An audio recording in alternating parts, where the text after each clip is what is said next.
सांसारिक भोग का चिंतन करने वाले ये लोग कभी भी परम सत्य की धारणा के लिए आवश्यक मानसिक संकल्प जुटा नहीं पाते। मनुष्य जाति में अपने शरीर को त्याग कर पशु या अन्य निश्न जातियों में जन्म पाने के भय को ही उपयुक्त श्लोक में कथित सबसे बड़ा भय महाभय कहा गया है। कुछ लोग समझते हैं कि मनुष्य जाति की एक विशेष प्रकार की चेतना या आत्मा होती है और पशु आदि जातियों की अन्य प्रकार की आत्मा होती है, परंतु वास्तव में मनुष्य जाति और पशु जाति की आत्माओं में कोई अंतर नहीं होता। सभी जीव अपने कर्मों के अनुसार कई निम्न प्रजातियों में देहांतरण कर अंत में मनुष्य जाति को प्राप्त करते हैं। मनुष्य जीवन हमें आत्म साक्षात्कार या आध्यात्मिक विद्या एवं आध्यात्मिक जागृति की साधना करने का अवसर प्रदान करती है। सदैव ऐसा नहीं होता कि आत्म साक्षात्कार की साधना करने वाले एक ही बार में या एक हरि जीवन काल में सफलता प्राप्त कर लें, परंतु श्री कृष्ण हमें आश्वासन देते हैं कि आत्म साक्षात्कार के पथ पर थोड़ा सा परिश्रम भी हमें सबसे घोर भय यानी कि निम्न प्रजातियों में जन्म लेने के भय से बचाता है। आत्म साक्षात्कार की परिपूर्णता को डोट योग प्रणाली में समाधि अर्थात हमारी चेतना की पूर्ण रूप से परम सत्य में तन्मयता को कहते हैं। एक भक्ति योग का अनुयायी यदि दृढ़ निश्चय के साथ श्री कृष्ण के उपदेशों का अनुसरण करता है तो उसे ऐसी आत्म साक्षात्कार की अवस्था प्राप्त होती है। ऐसी स्थिति केवल मनुष्य जीवन की प्राप्ति के महान वरदान से ही संभव हो सकती है, परंतु यदि कोई मनुष्य आत्म साक्षात्कार के अवसर की उपेक्षा करता है तो वह अवश्य पशु जाति या पशुओं से भी निचली प्रजातियों में जन्म का जोखिम उठाता है।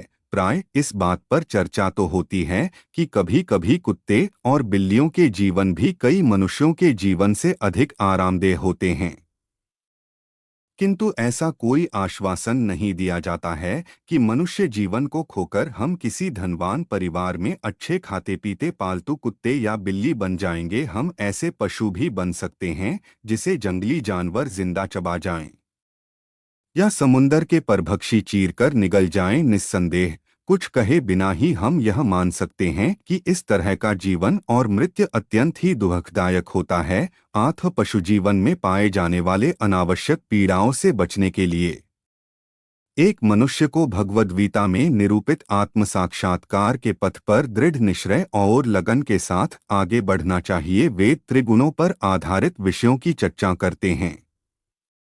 है अर्जुन, विशुद्ध आध्यात्मिक चेतना में स्थित रहकर लाभ और रखरखाव के उद्यम से मुक्त होकर द्वंद्वमुक्त बनो। इस तरह तुम इन त्रिगुणों से ऊपर उठ पाओगे। तुम्हारे कर्मों के करने पर तुम्हारा अधिकार है, किंतु उन कर्मों के फलों पर तुम्हारा कोई अधिकार नहीं।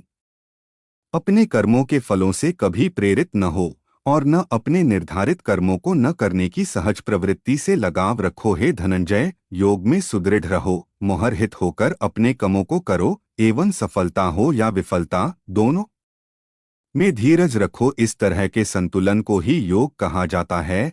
हे धनंजय, फलाकांक्षी कर्म कार्य बुद्धिमत्ता के योग से नीचा होता है।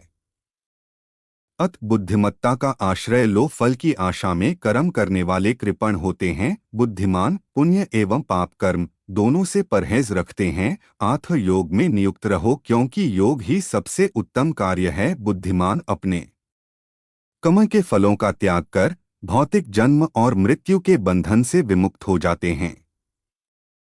इस तरह वे वह पद प्राप्त कर लेते हैं जो समस्त दुखों के अतीत है। एक बार यदि तुम्हारी बुद्धि माया के इस घोर जंगल को पार कर जाए, तब सभी सुने व अनसुने विषयों से तुम विरक्त हो जाओ। एक विशाल सरोवर उन सभी उद्देश्यों की पूर्ति कर सकता है जो एक छोटा तालाब करता है। उसी तरह एक परम सत्य का जानकार वेदा में निहित सभी उद्देश्यों की पूर्ति कर सकता है। जब तुम्हारा मन वेदों की मिथ्या प्रस्तुतिकरण के प्रभाव से मुक्त हो जाएगा, तब तुम योग में सिद्धि प्राप्त कर सकोगे। परात्परता में स्थित होने का अर्थ है त्रिगुणों से यानी कि तमोगुण, रजोगुण और सत्वगुण से मुक्त होना। त्रिगुणों से ऊपर उठने की साधना को ही योग कहा जाता है। भौतिक जगत में सभी त्रिगुणों के अधीन होते हैं।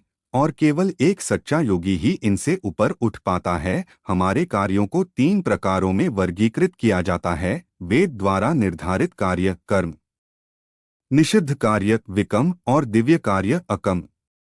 कर्म का अर्थ है वे कार्य जिन्हें करने से पुण्य प्राप्त होता है, और कभी कभी वे कर्ता को ऊंचे लोकों में पदोन्नति दिलाते हैं या एक उच्च वैभवपूर्ण जीवन प्रदान करते हैं। जो वेदों के व्यादेशों के विरुद्ध किए जाते हैं वे विकर्म हैं, और जो कर्ता और अन्य जीव जंतुओं के लिए पीड़ा का कारण बनते हैं, जिन कर्मा की न अच्छी न बुरी प्रतिक्रिया होती है, उन्हें आकर्मे कहा जाता है। एक बुद्धिमान व्यक्ति जो योग के विज्ञान को समझता है वह सदैव अकर्म करने का प्रयास करता है। ऐसे योगियों को भक्ति योगी कहा जाता है, जो आसानी से दिव्य अलौकिक भाव में स्वयं को स्थापित कर सकते हैं। अन्य योग प्रणालियां जैसे कि अटंग योग, राजयोग, कुंडलिनी योग, हठ योग और क्रिया योग अभ्यर्थी को डोट अलौकिक स्थान पर तो पहुंचा सकते हैं, किंतु इनके पथ विशेषकर इस आधुनिक युग के लोगों के लिए बहुत कठिन होते हैं। श्री कृष्ण योगेश्वर हैं, योग के सर्वश्रेष्ठ गुरु, और हालांकि भगवद गीता में अन्य योग प्रणालियों पर चर्चा तो की गई है, कृष्ण अंत में भक्ति योग की ही संस्तुति करते हैं। भक्तियोगी सदैव योगेश्वर श्री कृष्ण की तृष्टि हेतु भक्ति कार्य में लगे रहते हैं। इस तरह एक भक्ति योगी सदैव अपने इंद्रियों को पूरी तरह से अपने नियंत्रण में रखता है। इंद्रियों को संपूर्ण वश में किए बिना कोई भी ध्यान या आध्यात्मिक साधना में ठीक से संलग्न नहीं रह सकता। अतएव एक भक्ति योगी ही सर्वोच्च योगी है, क्योंकि वह सर्वोच्च योग पद्धति में संलग्न है। योग के 8 गूढ़ सिद्धियां हैं, जिन्हें अट सिद्धि कहते हैं।